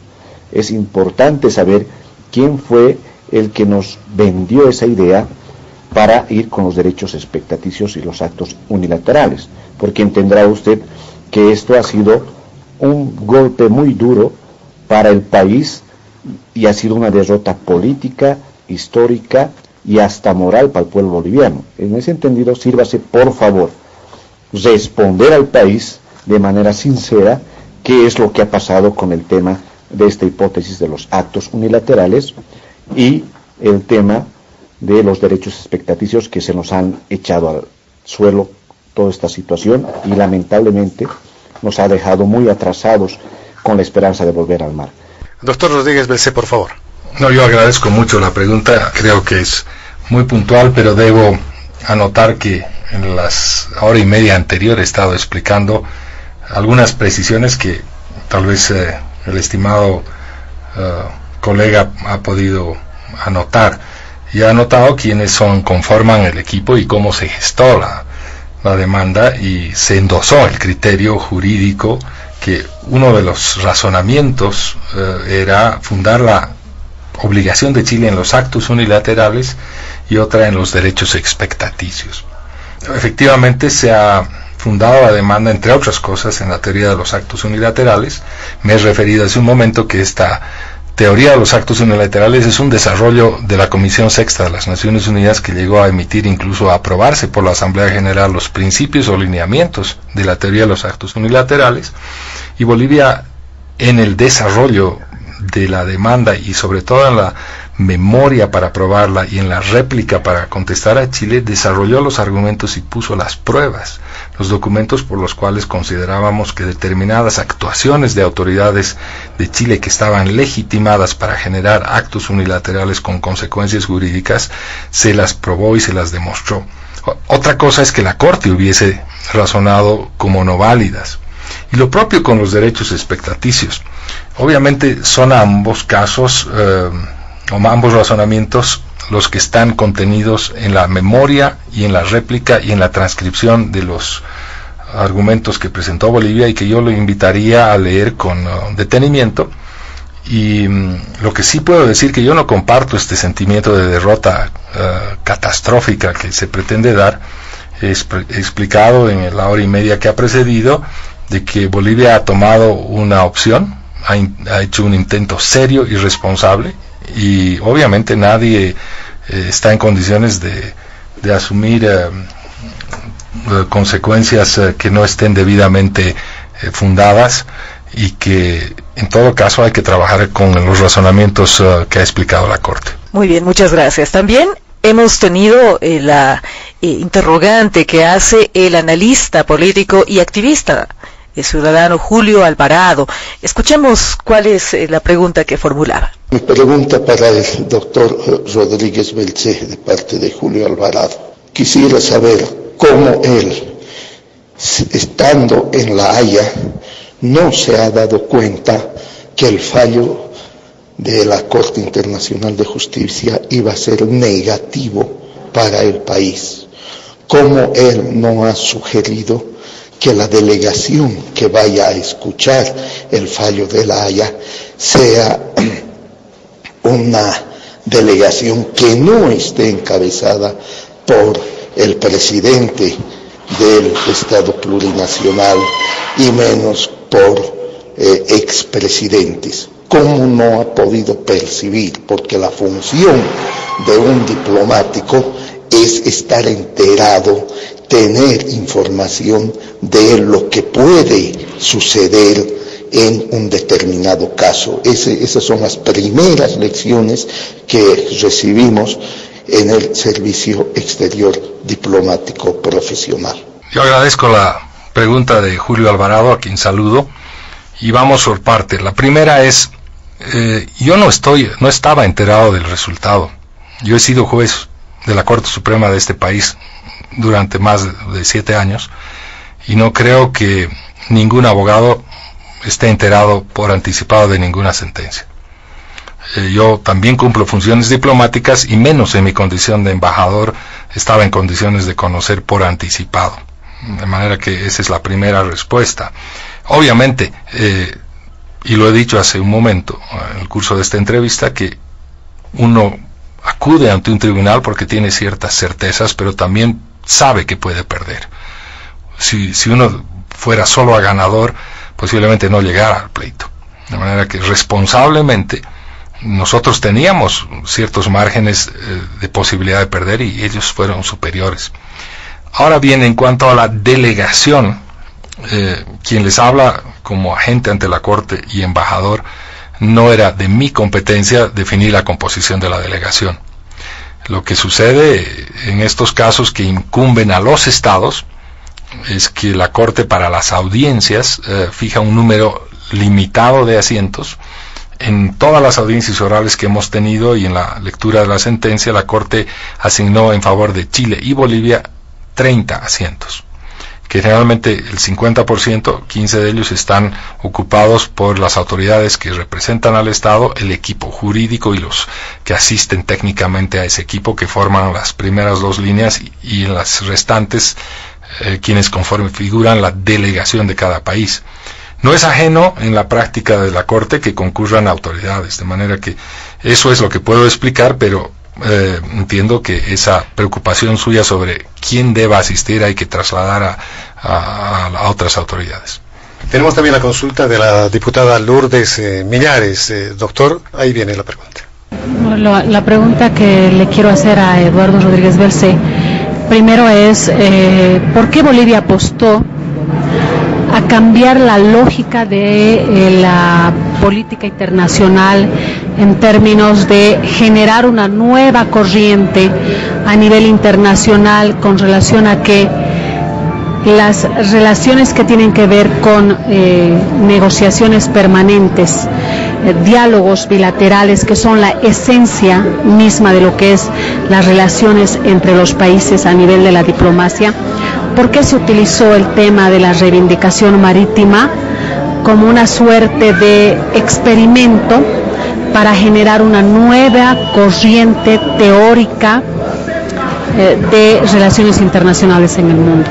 El apostar por que el haber negociado en diversos momentos históricos con Chile iba a generar una obligación de negociar una salida soberana al mar, no era conducente con la esencia misma de las relaciones bilaterales y multilaterales entre Estados.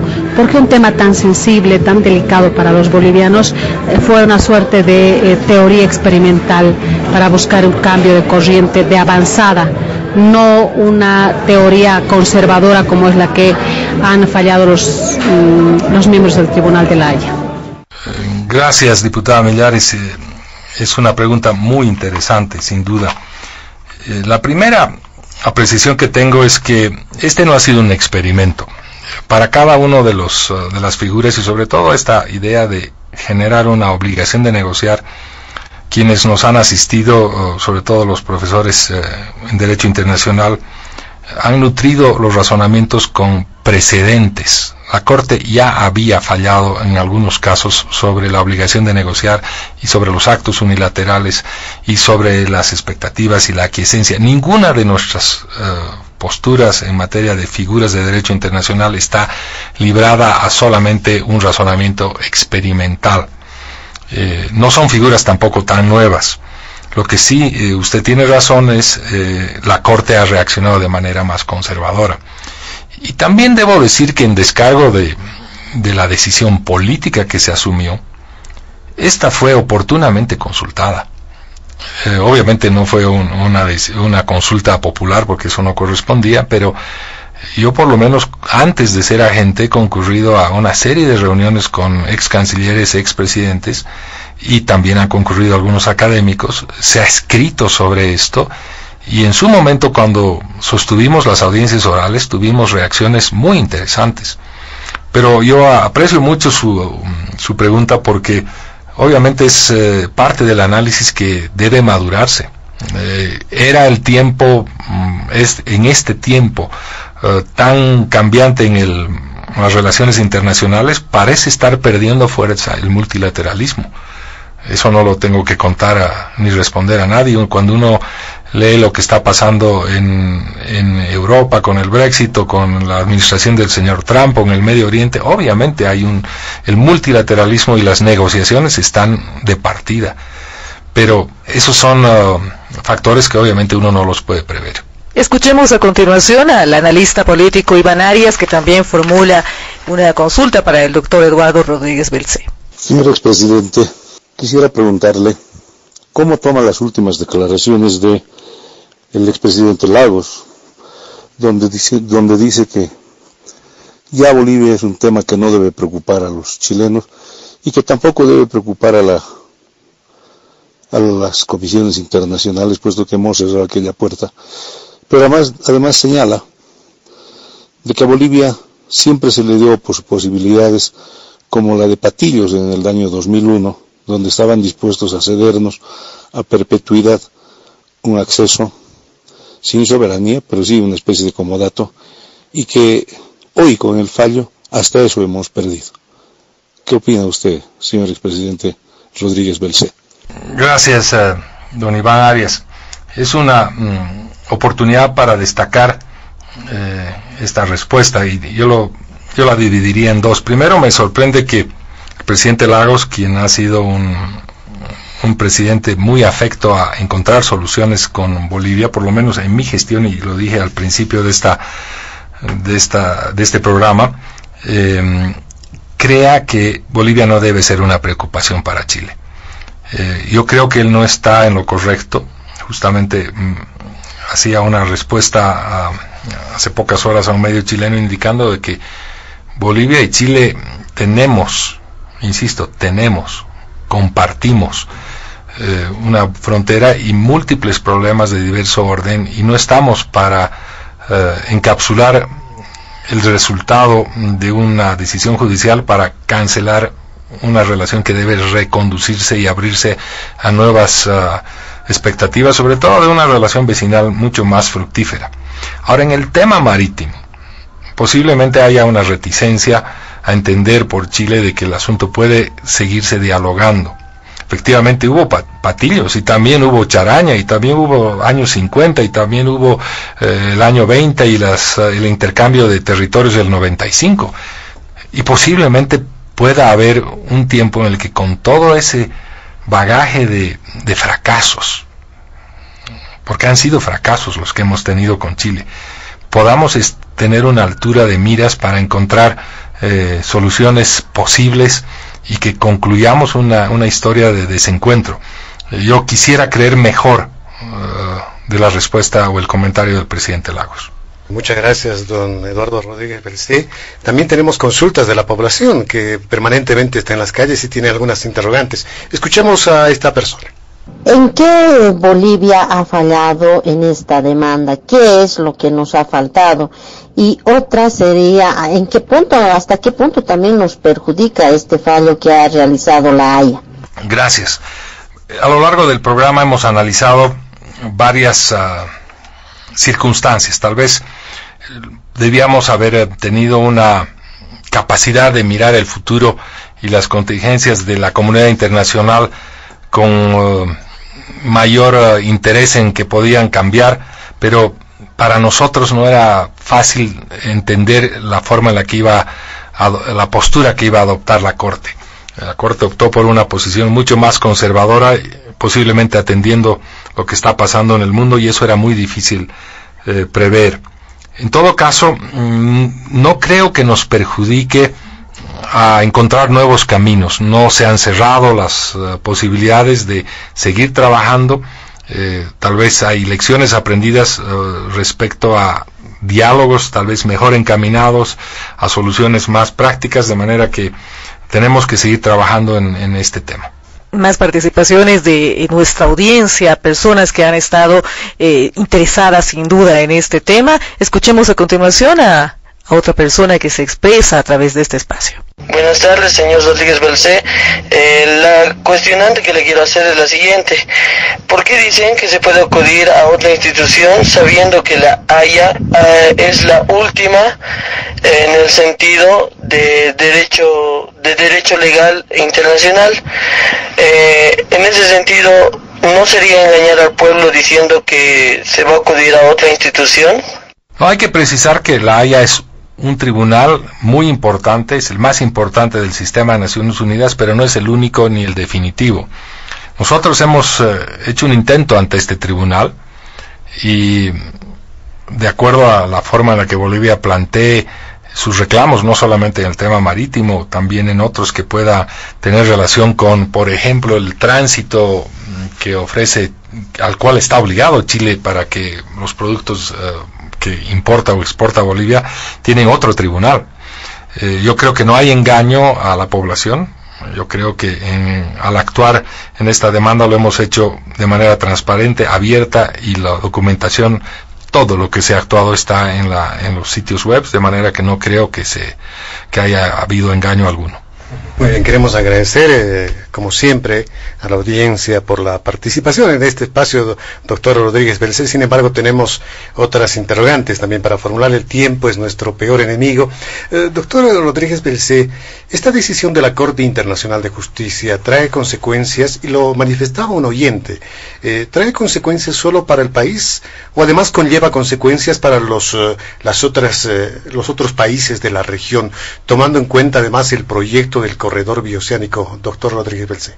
Hay una primera consecuencia al constituirse un precedente. Se ha convertido en una fuente de derecho. Los países que estaban expectantes de que Bolivia logre sentar a Chile para negociar, posiblemente lleven una enorme frustración. Hay conflictos intratables o sin solución en el mundo, y que estaban muy atentos a que la Corte pueda consolidar estas teorías que Bolivia llevó. Por ejemplo, hay conflictos de décadas entre Palestina e Israel. Hay conflictos recientes, por ejemplo, entre Rusia y Ucrania. O hay conflictos entre India y Pakistán. Podemos recorrer el mundo y encontraremos que posiblemente estos países estaban siguiendo con mucho interés. También puedo decir que si bien se ha negado, se revitaliza constantemente la noción de que los estados deben utilizar medios pacíficos para solucionar sus conflictos, y no hay otro mejor medio que la negociación y el diálogo. Y la Corte, al cerrar un poco la puerta a eso y abrirla con otro tono, obviamente está manteniendo una señal. Justamente ayer en las Naciones Unidas se aprobaba un apoyo a la República Argentina para que reanude un diálogo con el Reino Unido sobre las Islas Malvinas, con el apoyo masivo de la votación de la Asamblea y sobre todo de los países latinoamericanos.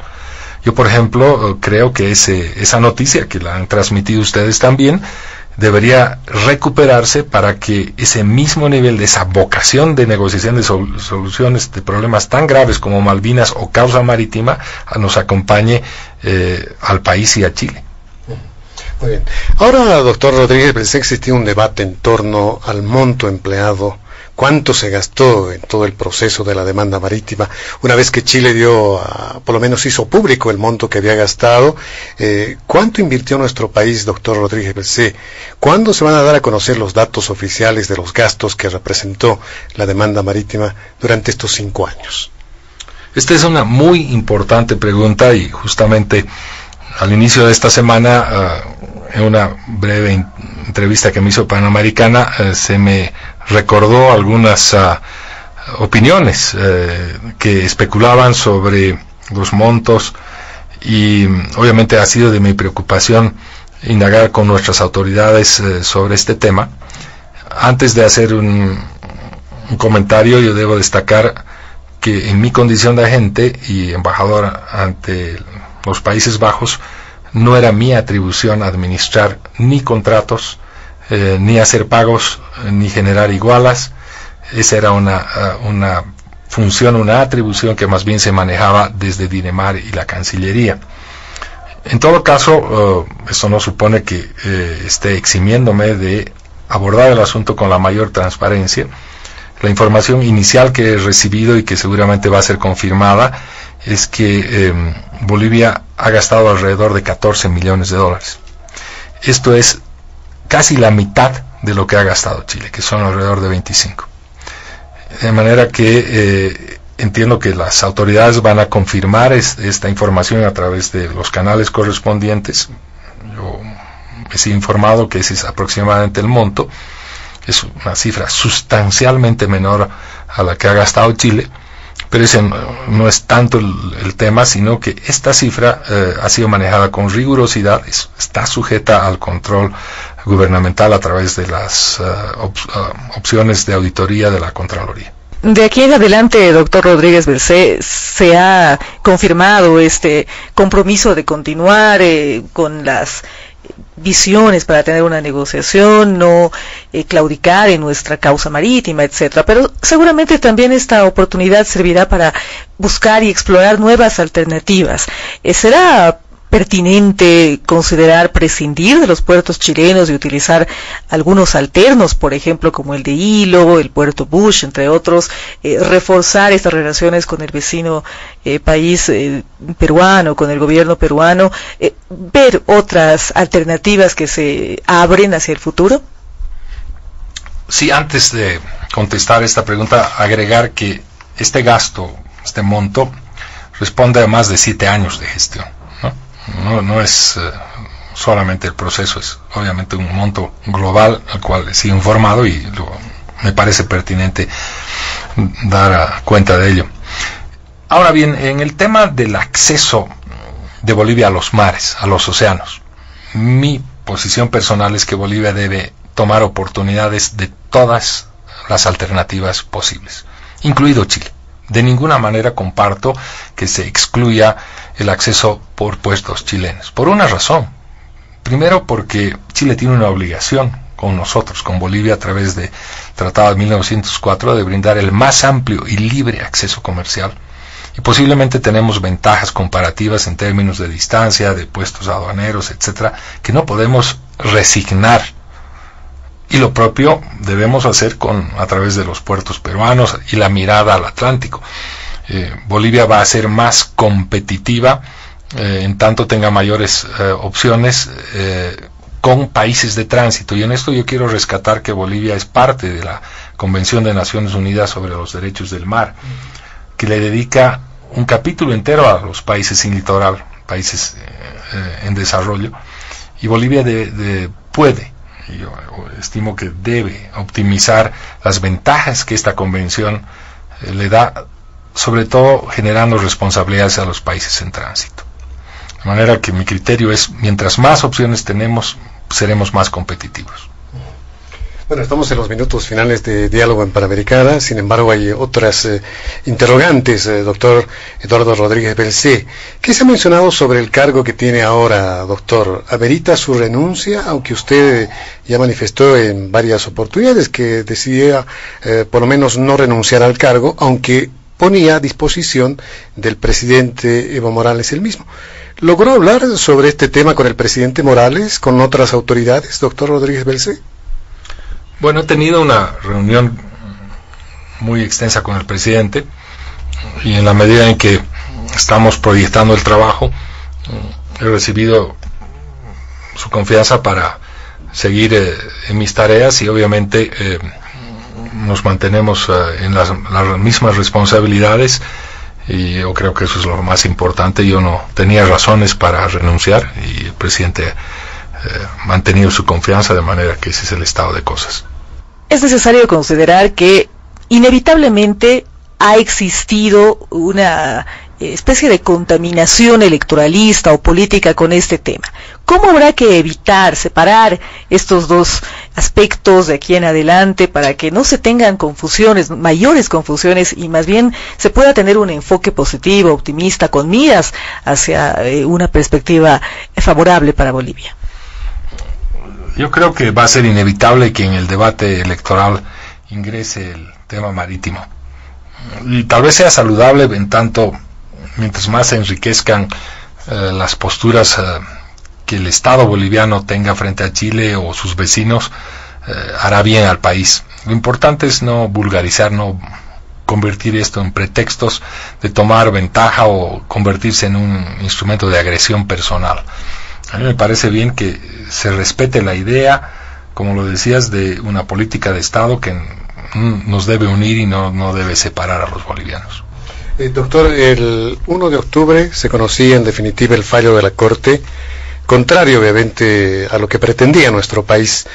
Los jueces, 12 votos contra 3, desestimaron en definitiva la demanda que exigía nuestro país, que se obligue a Chile a cumplir con las reiteradas peticiones, los reiterados compromisos hechos a lo largo de la historia. Inmediatamente conocido el fallo, doctor Rodríguez Belcé, se empezó a hablar desde diferentes ámbitos.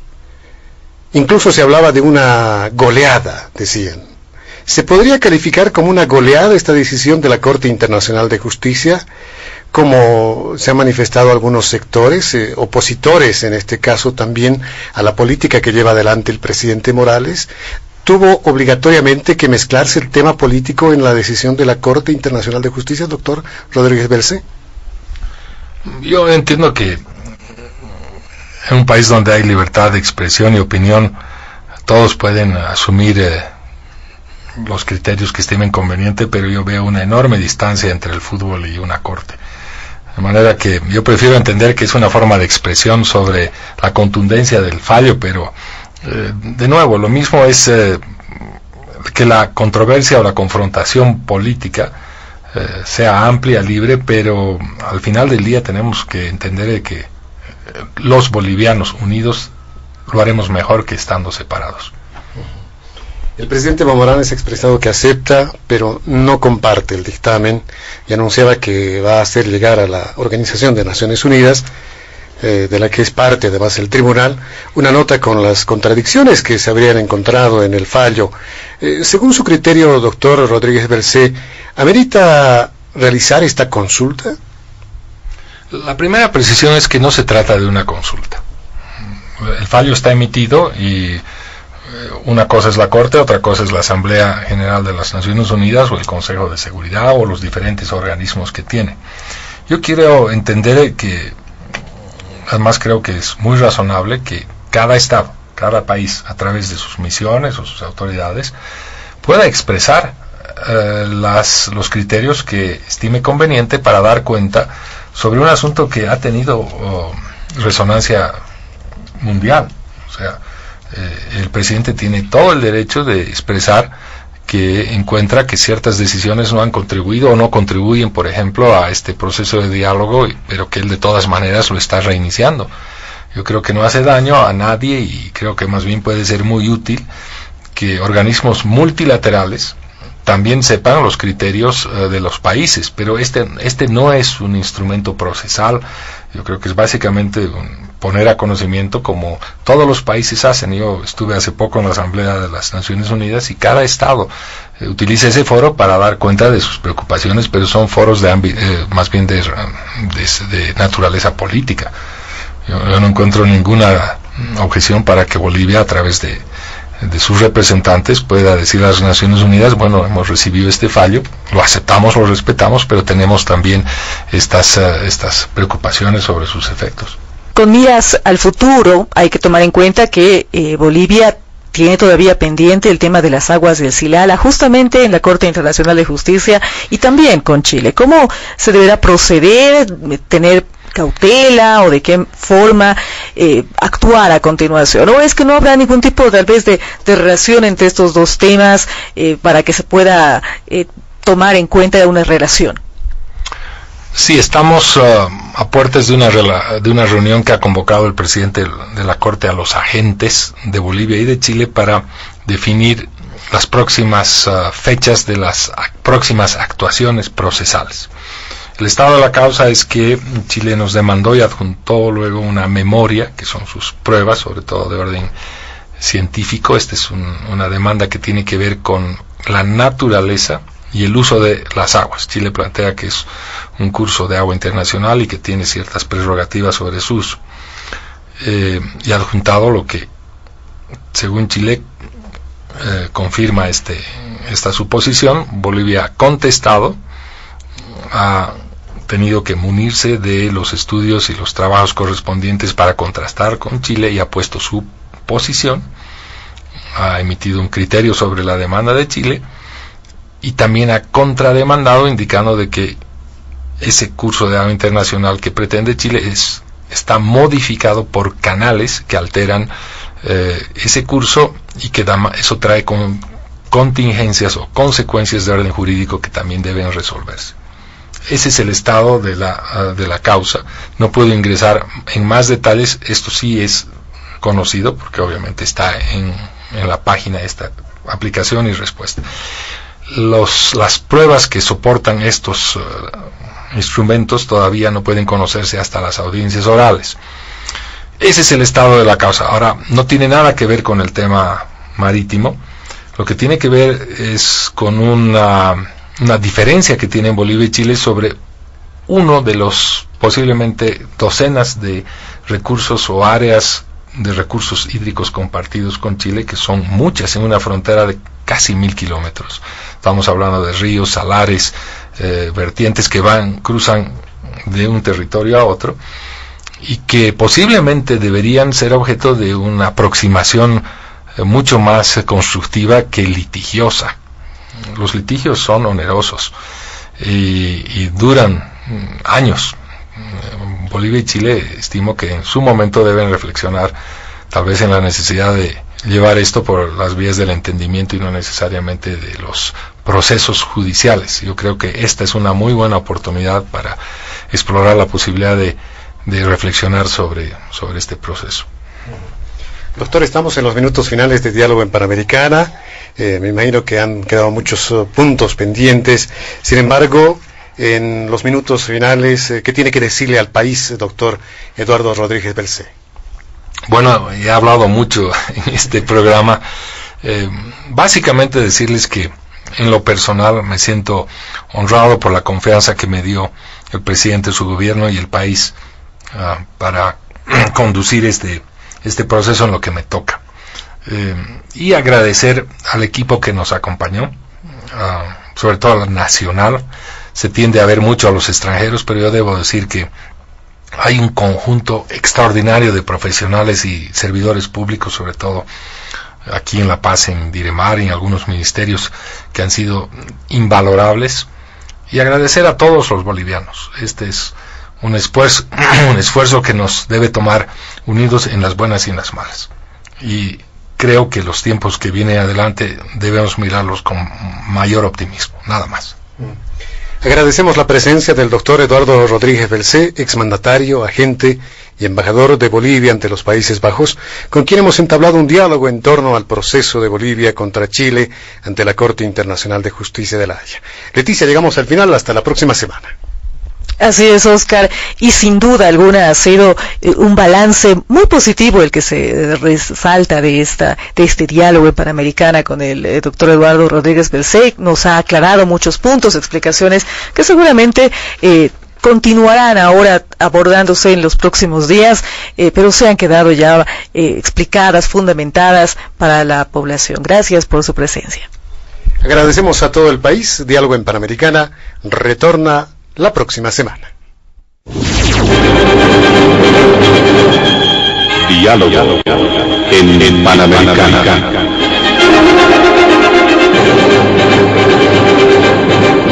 La radio agradece por la atención prestada al programa de hoy. Les invitamos a la próxima entrega del Departamento Periodístico de Panamericana, cuando anunciemos.